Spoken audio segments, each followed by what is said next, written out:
your tax returns on October 15th, will they include the schedules as the governor has commanded?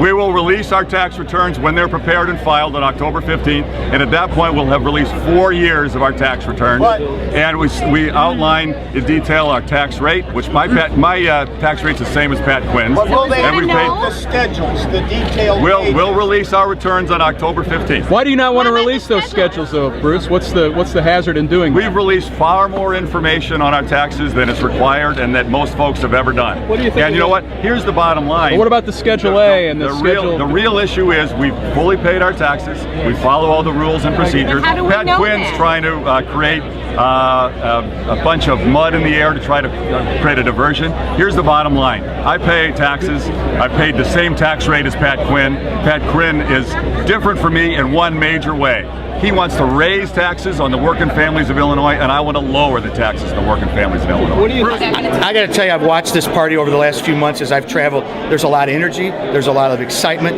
I think it starts at the top. I think Bruce has done a good job in helping rebuild this party, but it's also coming from the ground up. You're going to see a lot of energy today. You're going to see a lot of excitement today. I think people, and I tell people, look, we got a long way to go to the election. Don't start getting too excited about this. We have a long way to go to November, but I think people in this party are coming together. They're united. They know we need to turn the state around, and they're focusing on fiscal issues and turning the state around.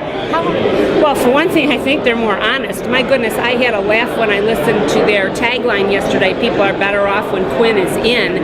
That's ludicrous. Look at the record. I mean, the joblessness, the higher taxes. I mean, people are not better when the Democrats are in. So what they resort to are just populist taglines.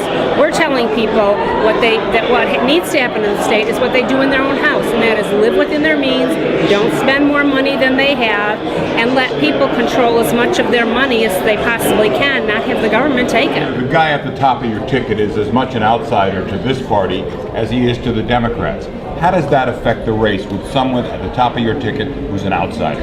Yay, rah, hip, hip, hooray. We need people who are outsiders. That's the problem. This has been controlled by insiders. It's controlled by the Mike Madigans of the world and the Dick Durbins of the world who made a career out of it. The founders of this country never dreamed that people would spend their entire life as career politicians.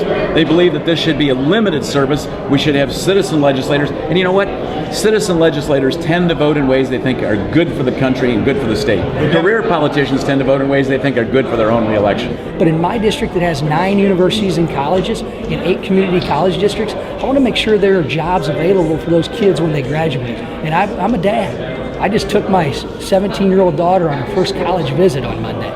Scares the heck out of me. But I'm more scared as to what this economy is going to look like 4 years from now if Illinois sends Pat Quinn back to the governor's mansion.